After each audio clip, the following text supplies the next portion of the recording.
Hello! I thought I'd do a little introduction. So, I'm Lucie, I'm 28, I'm French from the south of France.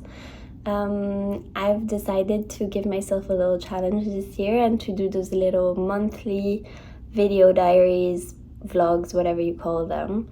Why? Well, because I've been on YouTube since I was, 14, And I've been watching those like long form vlogs since then. I still love them. I still watch them. They're really calming and fun to watch for me.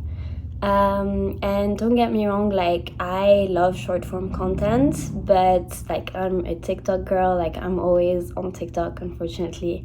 Even though like not unfortunately, because I have so much fun on TikTok. I think everyone's really talented.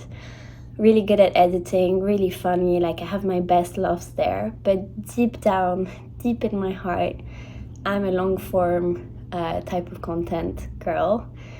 I love long novels, I love long vlogs, I love Substack, like I love long form things. I love to take it slow and I don't know, I think it just suits me better. So I thought if I'm going to put myself out there, I want it to be through that first. And yeah, I don't know if anyone's ever going to watch this, and I don't really care because, well, obviously I care a little, but really the point of this is also to kind of fight through my fear of putting myself out there, and also just doing something a little more creative for myself, even if no one ever watches it. Why am I getting emotional? I don't know. Wait. So yeah, those are like little snippets of my life. You will get it quite quickly, but basically I just moved back to London after living in Brussels for 3 years and then before that in France. But it's not my first time in London. I studied there my bachelor's and my master's, so I know the city quite well. So most of the things you're gonna see will be in London. The main characters, me, obviously. Then probably you'll see some little parts of my family if they want to, if I have their consent. Some of my friends, and then you'll see Cameron, my boyfriend as well. He's English and we've been dating for a year. And you'll see the main character, my favorite one, is Truffe. Truffe or truffle. For the English speakers. Wait, where is she?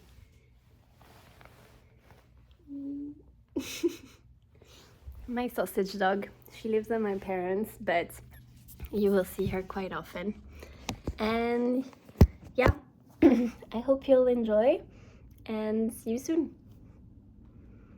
I actually forgot to say something, and this is going to happen many times throughout the vlog. The reason why I'm doing this as well is because I'm really shit at oh sorry, should I not swear? Oh, anyway, I'm really bad at editing or doing anything online. Ooh, this just closed. Anyway, and I'm hoping through this I will get better. So you'll see the first vlog is like really poorly edited, if edited at all. It's just voiceover, no music, but whatever, you know, like we'll get better. We have like 12 shots at this, so yeah. Enjoy, bye-bye.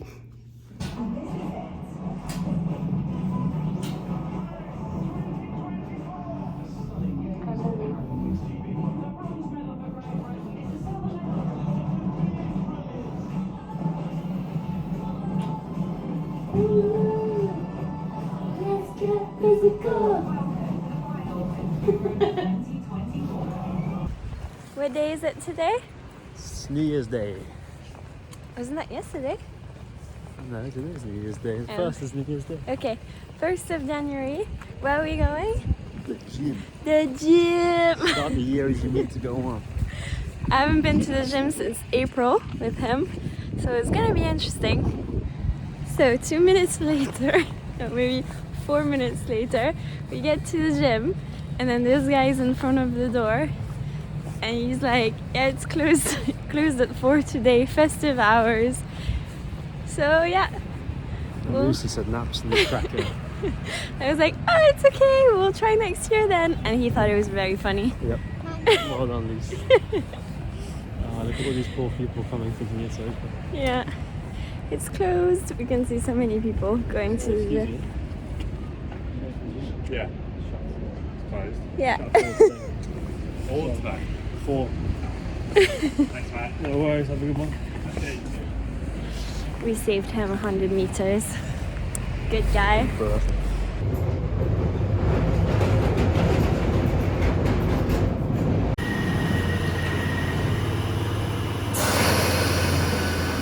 Yay, I'm at the office. No one's here. I am by myself, which was to be expected. I could have asked before, but I didn't. I didn't check at all my professional phone during the Christmas holidays, which is really good. Felt really good.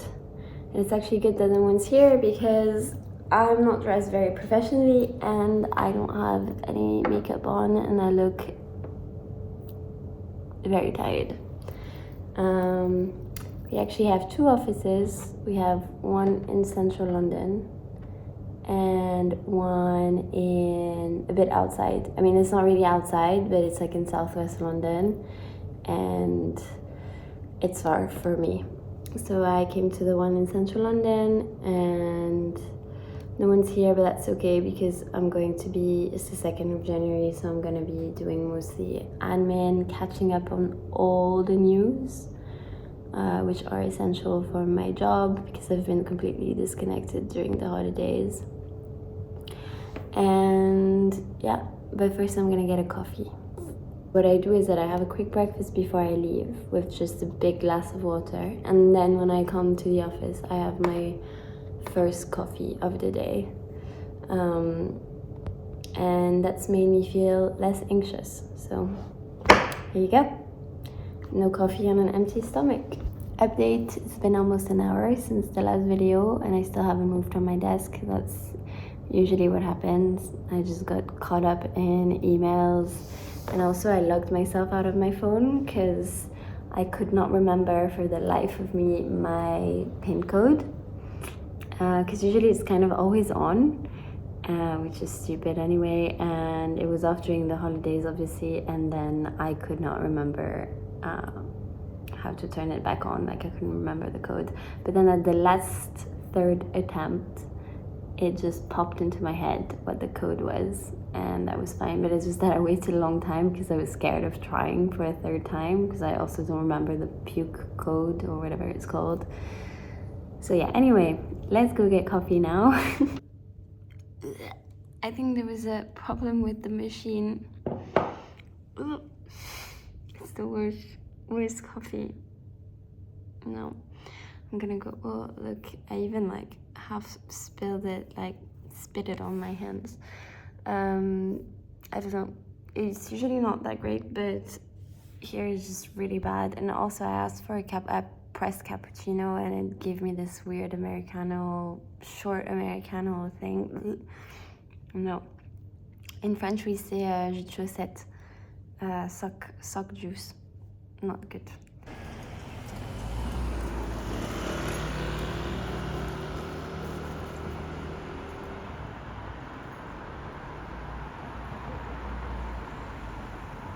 Okay, so don't mind my room.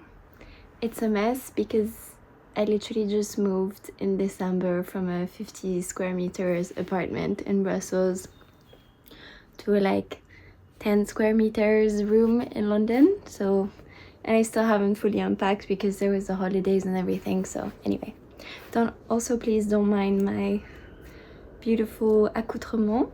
I'm in PJs. I worked from home today, or half in PJs. So it's Friday the 3rd and it's the weekend. Yay! It's 5 p.m. right now, I think. I have a friend coming over for the weekend, but first I'm going to clean a bit of the mess.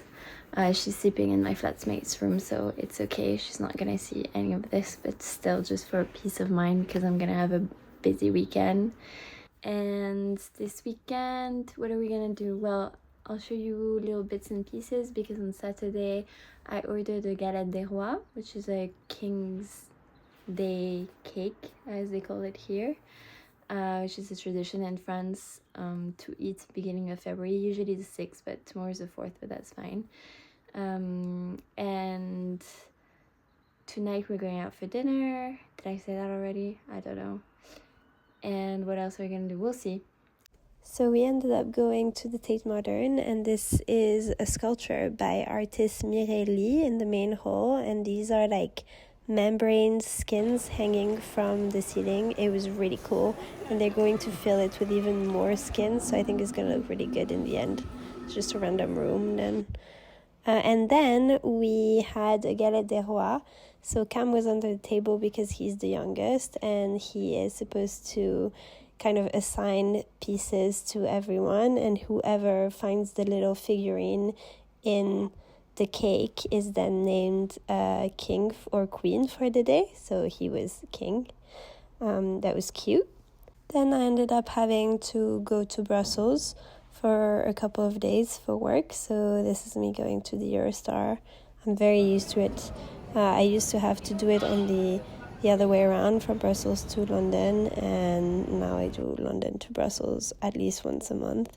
And it was snowing. Look how cute. It was really cold though. This is the garden in the office building we're in. So beautiful. And this is me showing you that it's snowing. I just came home from Brussels. I was in Brussels for work.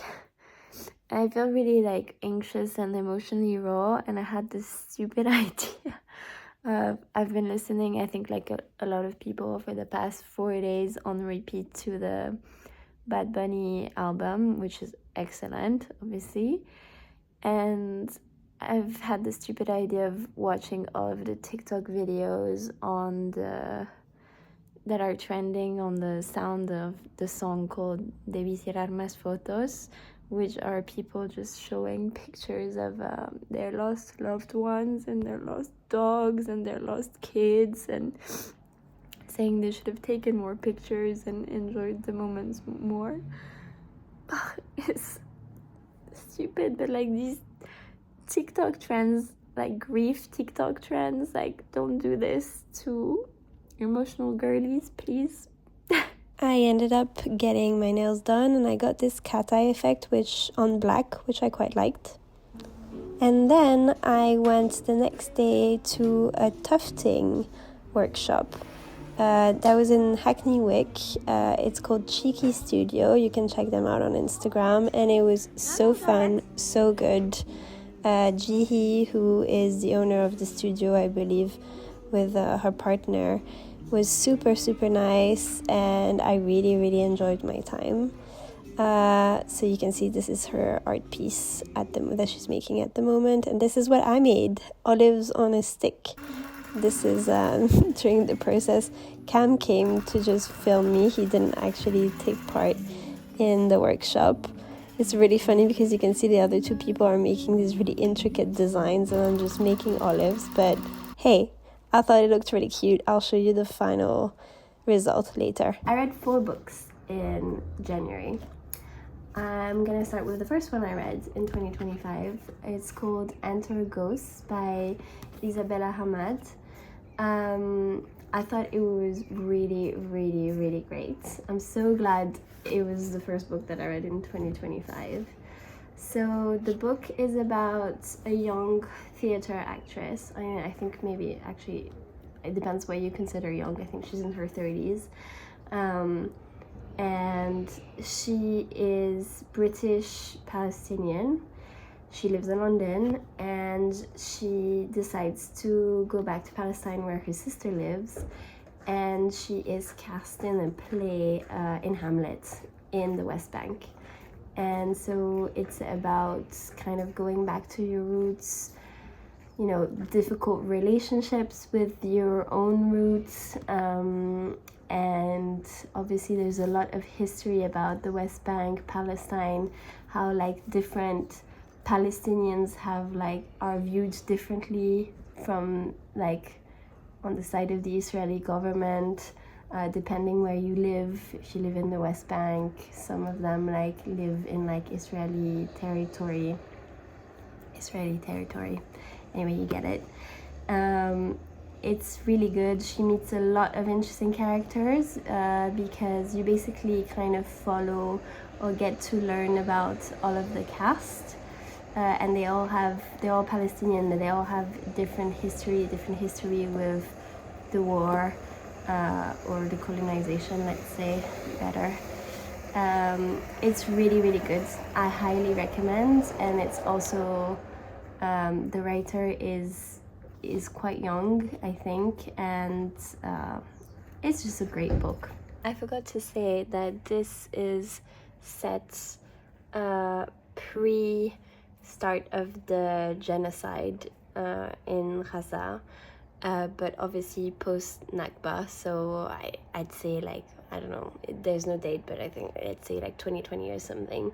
So it's even more interesting to kind of learn about the dynamics pre-genocide, which obviously are probably very different now.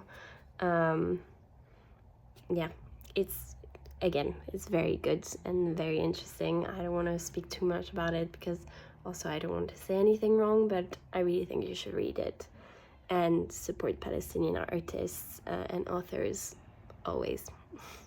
Then I read, this is in French, so I usually alternate French, English, but it kind of depends. Sometimes I just want to read a book that is only in English, so I just read 4 books in English in a row, and then maybe 2 books in French, and then maybe I'm in France, I buy some, and yeah. But this is in French. It's called Pour Britney, for Britney.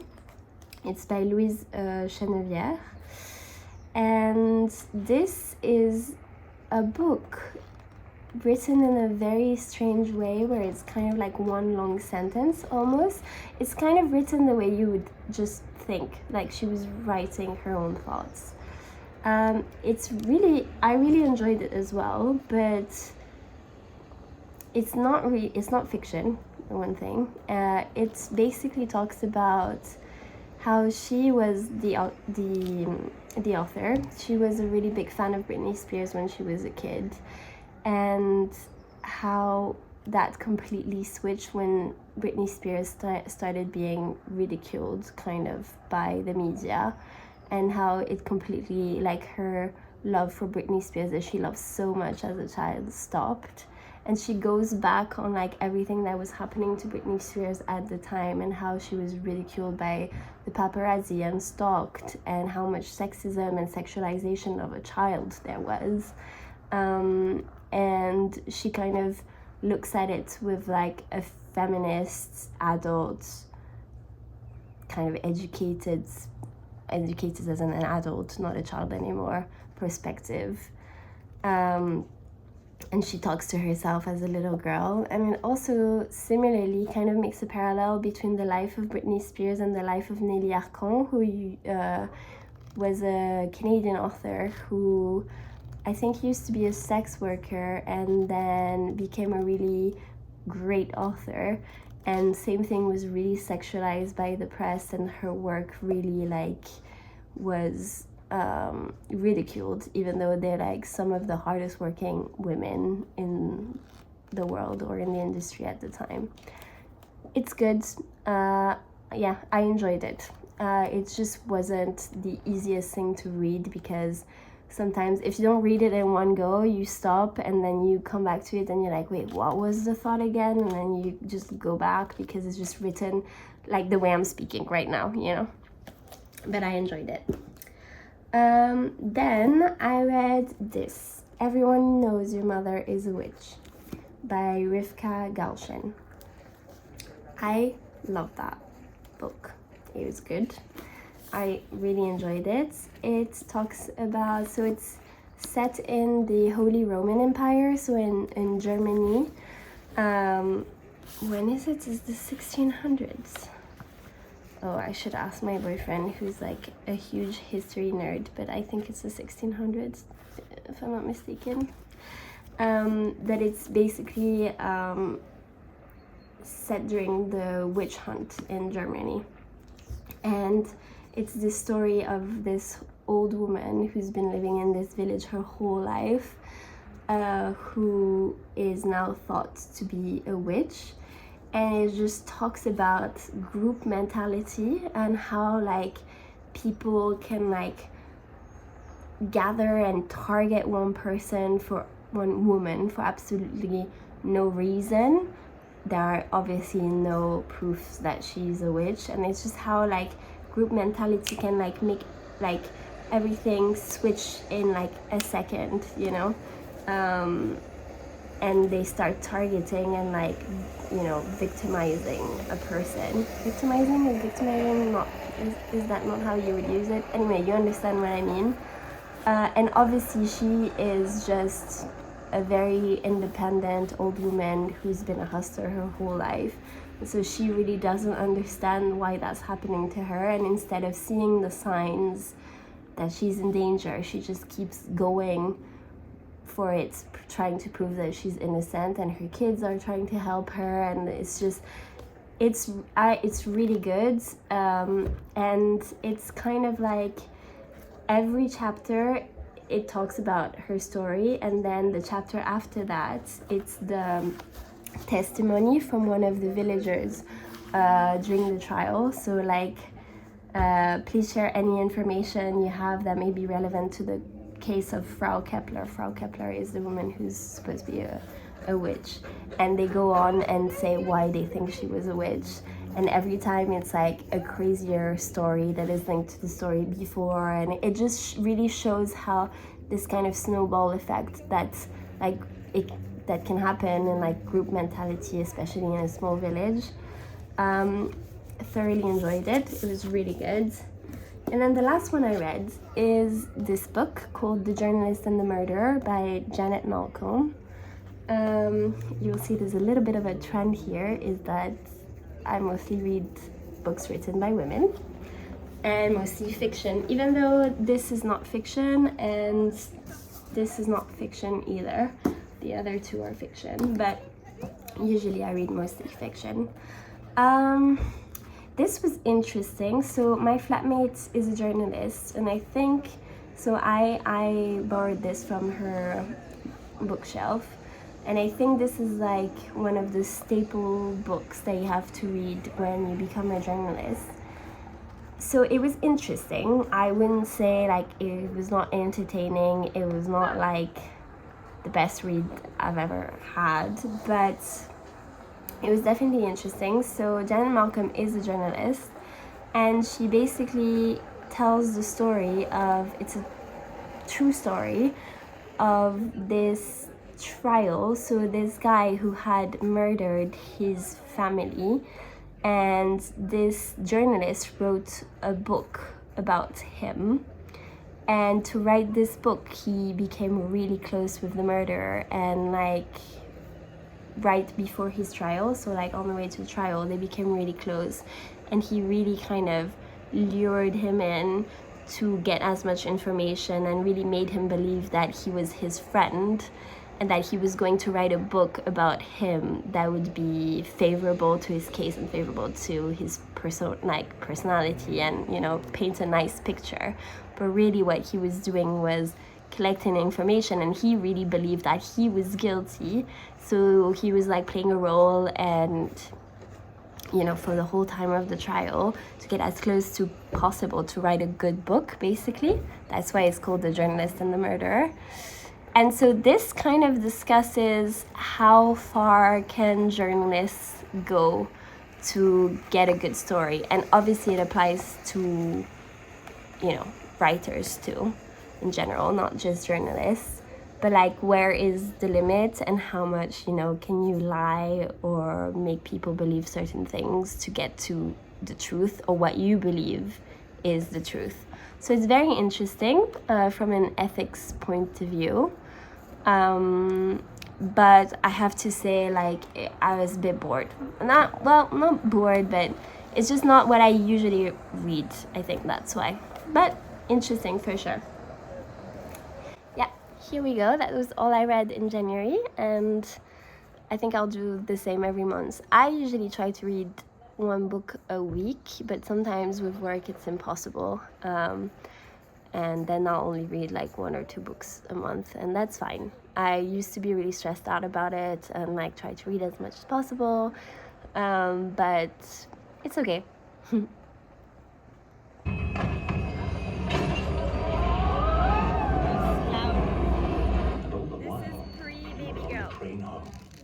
Not feeling that There's more to imagine when you listen. Well, update on baby girl, it wasn't that great. It was alright. And then I tried sleeping with a mouth tape and I hated it. It just made my lips really dry and the surroundings of my mouth as well. And I already have dry lips because I don't drink enough water and I'm dehydrated. So I really didn't need that, you know? Today's the day, Friday 17th. We're actually going to the gym. So I walk everywhere. Even if it's like a 45 minutes to an hour walk, I will walk. But that's basically the only exercise I've been doing in the past 6 months. I used to be really active, but I just got caught up with work and yeah. So it's not because it's January, it's just because I'm back in London and my boyfriend goes to the gym and I feel like I should be going to the gym too, and just it's like a good, like I need to get back into it and I'm sure I will. I've had loads of periods like this in my life of like 6 months no exercising, then like exercising a lot, and just I never managed to keep it really constant. But anyway, we're going. Let's see how it goes. I am not at all like dressed in like a fit girl outfit. I've got a very old sweatpants on that I've had for like 17 years. So, but I really don't care. Like I actually hate like how elitist exercising is sometimes. It's the same with yoga. Like, you know, obviously yoga has a huge cultural roots in India, and like no one was wearing like aloe yoga outfits, and you should be able to exercise or do any type of exercise, spiritual practice, dress the way you want. Anyway, I'm rambling now. And then this is just me on the bridge looking like an auntie. I thought it would look cool, but it didn't, but it's cute, so I still put it there. And then we went to an exhibition with my friend. It's called Lives Less Ordinary, Working Class Britain Reseen. And it's like mixed media artists from the working class, the British working class. It was very interesting. I highly recommend. It's at 2 Temple Place, which I had never been to that place before. And the building is also really interesting and cool to see. So I recommend if you're in the area. And then this was my Christmas present. So Cam took me to the theater to see The Years. So it's a play based on the book by Eurnaux. It was really amazing. I don't think it's on for long because it's a rerun. But if you don't know the book, I highly recommend reading the book. It's about the lives of women, basically spanning from after the Second World War until the 2000s. And the cast was amazing. Everything was amazing. I had the best night. And then the first day of February we spent in Wales. Unfortunately, Cam's grandmother passed away, but this was a very beautiful view, so it made us think that she was watching us from somewhere in the sky in Aberystwyth.